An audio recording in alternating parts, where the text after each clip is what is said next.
Hello, Cherrie Brown with the Cherrie Brown and Zach McReynolds team over here at HomeSmart. I wanted to offer 5 tips for somebody who's thinking about selling their home and buying a new home. First things first, it's really important that you understand how much you qualify moving into a new home. A lot of varying factors take place. How much equity are you going to make? It's not about just how much money is the difference from what you owe to what you're selling. You have to take into account whatever seller's closing costs you'll have and deduct that from the seller net proceeds. Taking that information to a lender, letting them know, and going through the different loan programs. There might be different loan programs that are best for you. 5% down, maybe you want to do a full 20% down. Understanding that before you put your house on the market and start looking for a new one is probably the most important thing to do.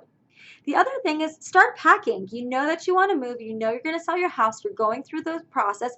It's always best to show your home with the least amount of stuff, not cluttered. Take out your personal belongings, personal pictures, things like that. It's really funny because buyers remember certain things about every property, and sometimes they remember the personal items and not the important items. They may forget your highly upgraded kitchen because they're fixated on knowing you or knowing the family through past friends. So it's important that you just start packing.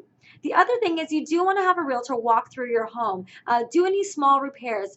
When the home inspection comes up, there's always going to be 30 to 40 items found in every home, even in some of the newer homes. So go through, if you know that your door handle doesn't turn right, or if you know your light switch doesn't work perfectly, it's really nice if you go through, fix those easy, quick repairs, have a handyman come through, because in that way, it lessens the amount of items that are on your inspection report, and the buyer that is purchasing your home doesn't get as overwhelmed and feel inclined to back out thinking your house needs too much work versus knowing they're just little easy projects.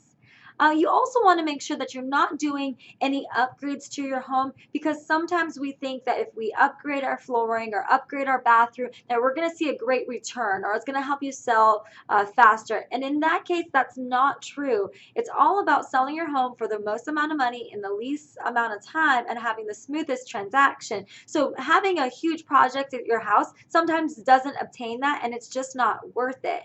So you want to make sure that you do that. Now, looking for a new home, let's say you have your qualifications, you know what you want to purchase, you really should go into knowing what is on the market, understand what you're looking for, looking at different areas, locations, how probable. If your house sells tomorrow, is there a house for you to find tomorrow? If not, then talk to the agent or your agent. Make sure that you understand what needs to happen to protect you, to make sure that you don't end up homeless. There's such things as contingencies that you can put in place. So you really need to know what contingencies are you going to be negotiating for.